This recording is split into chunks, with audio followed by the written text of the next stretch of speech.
చూస్తున్నారు. సో ఆమె అసంతృప్తి అంతా కేటీఆర్ పైనే అనుకున్నారు. కానీ ఆమె నిజంగానే మరి రామన్న అని మాట్లాడుతూనే రామన్నకు వ్యతిరేకంగా ఎక్కడ కామెంట్ చేయలేదు. అదే క్రమంలో అనూహ్యంగా హరీష్ రావు పేరు బయట పెట్టడంలో వాస్తవానికి ఆంతర్యం ఏంటి సార్? ఆమె 2009 నుంచి అంటోంది. అంటే 16 సంవత్సరాలు ఈ సుదీర్ఘ కాలంలో ఆమె 16 సంవత్సరాల నుంచి మరి జరుగుతున్న కుట్రల విషయంలో ఇప్పుడు అంటే సరే ఆయన కొంత పార్టీ నాయకులకు కావచ్చు, తర్వాత ఆయన ఫామ్ హౌస్కు ఉన్నాడు కావచ్చు, ఎవరిని కలవలేకపోవచ్చు. కానీ ఫ్రీక్వెంట్గా కలుస్తున్న సందర్భంలో కన్న కూతురు కవిత కన్న తండ్రి కేసీఆర్ను కలిసి ఇవన్నీ ఎక్స్ప్లెయిన్ చేసి తర్వాత మరి ఇంటి గుట్టును కాపాడాల్సిన బాధ్యత ఆమె. సరే ఎవరి రాజకీయ ప్రయోజనాలు వాళ్ళకు ఉంటాయి సార్. ఇప్పుడు కాంగ్రెస్ పార్టీలో రేవంత్ రెడ్డి సీఎం ఉన్నాడు. సో ఆ సీఎం ఉన్నప్పటికీ బయట నుంచి వచ్చాడు, టీపీసీసీ అధ్యక్షుడు అయ్యాడు, ఆ తర్వాత తెలంగాణ సీఎం అయ్యండి అని చెప్పి ఆ పార్టీలో సీనియర్లు మరి ఆ సీఎం కుర్చీ పదవిపై కూడా కొంత కన్నేశారు. ఎప్పటికప్పుడు అదే అధిష్టానానికి ఫిర్యాదు చేస్తున్నారు. సో ఆ పదవిలో ఎప్పుడంటే అప్పుడు కూర్చుందామని రెడీగా ఉన్నారు ఒక 5-6 అని కూడా ప్రచారం జరుగుతుంది. సో ఆ రాజకీయ ప్రయోజనాల కోసం ఆ నాయకులు ఇవ్వలకు సంబంధించిన వాళ్ళ ప్రయోజనాల కోసం వాళ్ళ ప్రయత్నాలు ఉంటాయి. హరీష్ రావు కూడా సరే ఓకే పార్టీలో తాను నెంబర్ 2గా ఉండాలనుకుంటున్నాడు. అయితే కన్న కొడుకు ఖచ్చితంగా మరి వారసత్వ బాధ్యతలు ఉంటాయి కనుక సో కేటీఆర్ నాయకత్వాన్ని కూడా ఆయన బలపరుస్తున్నారు. ఒక 2-3 నెలల క్రితం అనుకుంటాను ఆయన తెలంగాణ భవన్లో కూడా మీడియా సమావేశంలో వెరీ క్లియర్గా చెప్పారు. ఏంటంటే కేటీఆర్కు అప్పుడే కవిత ఆ వ్యాఖ్యల కలకలం తర్వాత మీడియా అడిగిన ప్రశ్నలకు ఆయన చెప్పాడు, నేను పార్టీలో కార్యకర్తలాగుంటా, కేసీఆర్ దగ్గర సైనికుల్లాగుంటా అని చెప్పడంతో పాటు కేటీఆర్ కనుక బాధ్యతలు అప్పచెప్తే ఆయన సారథ్యంలో ఆయన నాయకత్వంలో నేను పనిచేస్తా అని క్లియర్గా చెప్పడం. సో హరీష్ రావును కవిత టార్గెట్ చేయడంలో బీఆర్ఎస్ పార్టీ ఇప్పుడు కొన్ని కష్టాలు ఎదుర్కొంటుంది. మీకు తెలిసిందే, కాళేశ్వరం జ్యుడిషియల్ కమిషన్ కావచ్చు, ఇప్పుడు సిబిఐకి ఇవ్వడం కావచ్చు.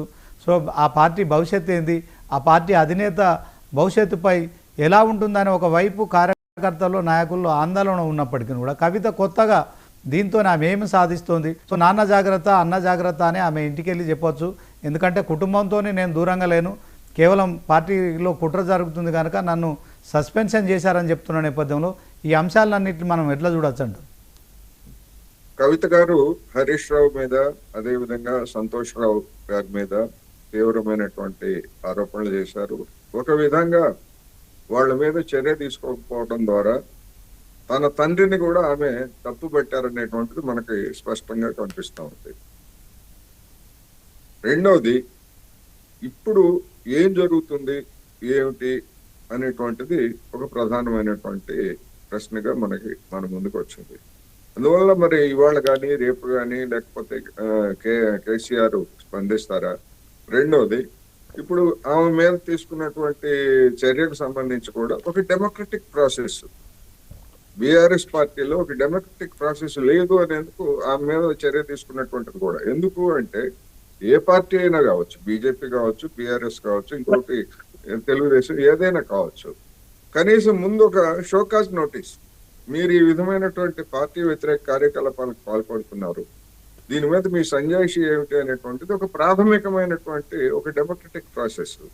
ఎందుకని మరి బీఆర్ఎస్ పార్టీ ఆ విధమైనటువంటి, మరి దేశంలోనే చక్రం తిప్పాలని చూసిన పార్టీ, దేశానికే ప్రజాస్వామ్య సూత్రాల గురించి చెప్పినటువంటి పార్టీ కదా, ఎందుకని ఆ ప్రాసెస్ ని స్టార్ట్ చేయలేదు అనేటువంటి ఒకటి. మీరు చెప్పినట్టు కాంగ్రెస్ పార్టీ వేరు, లేదా బీజేపీ వేరు, మరొక జాతీయ పార్టీ వేరు. కానీ బీఆర్ఎస్ పార్టీ దగ్గరకు వచ్చేసరికి తండ్రి అధినాయకుడు, కొడుకు కార్యనిర్వాహక అధ్యక్షుడు, కూతురు అంటే నిన్నటి వరకు కూతురు ఒక ప్రముఖ నాయకురాలు, ఒక అల్లుడు ఒక ప్రముఖ నాయకుడు, మరొక అల్లుడు మేనల్లుడు మరొక ప్రముఖ నాయకుడు.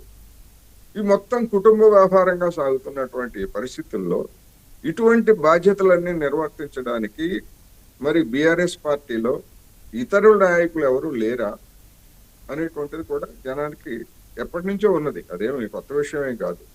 కానీ ఇప్పుడు మరి కుటుంబ వ్యవహారంలో మొత్తం అంటే కుటుంబ సభ్యుల మధ్య అధికారాన్ని అనుభవించడంలో కావచ్చు, దాంతో సంపాదించుకున్నటువంటి వాటితో కావచ్చు, వచ్చినటువంటి విభేదాలు అనేటువంటిది వాళ్ళ జనమందరూ కూడా అనుకుంటున్నటువంటి వాస్తవం. ఎందుకని మరి కవిత గారు 2018లోనే హరీష్ రావు గారు కాళేశ్వరం డబ్బుల్ని 25 మంది ఎమ్మెల్యేలకి ఇచ్చారు అన్నప్పుడు ఆమె ఎందుకని మాట్లాడలేదు?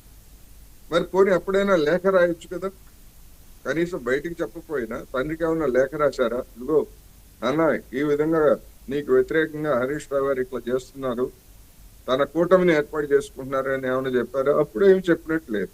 అందుకని ఇలా అనేకమైనటువంటి సమస్యలని, ఆ ప్రశ్నలని ఆమె చెప్పినటువంటి అంశాలు లేవనెత్తుతున్నటువంటి పూర్వరంగంలో ఇంకేమాత్రం అది పార్టీ కుటుంబ వ్యవహారము కానీ లేదా పార్టీ అంతర్గత వ్యవహారం కాదు. బహిరంగమైన తర్వాత ఎవరైనా ఏమైనా కూడా ప్రశ్నించవచ్చు, డిస్కషన్ చేయొచ్చు. అందుకని ఇప్పుడు కేసీఆర్ నోరు విప్పుతారా లేదా, ఆమె లేవనెత్తినటువంటి అన్నిటికీ సమాధానాలు చెప్తారా లేదా అనేటువంటిది ప్రధానమైనటువంటి ప్రశ్న. సరే, కాంగ్రెస్ పార్టీ నాయకులు, ముఖ్యమంత్రి కామెంట్లు లేదా బీఆర్ఎస్ ఇతర పార్టీలు వాళ్ళు చేసేటువంటి కామెంట్స్ రాజకీయపరమైనటువంటి కనుక మనం ఇప్పుడేమీ చెప్పలేము. ఒకటి మాత్రం స్పష్టం, ఎవరెన్ని చెప్పినా, ఎవరి మీద ఎన్ని ఆరోపణలు చేసినా గానీ ఇదే కవిత గారు రేపు తెల్లవారేసరికి బీజేపీలో చేరినా ఆశ్చర్యం లేదు, కాంగ్రెస్ లో చేరినా కూడా ఆశ్చర్యం లేదు.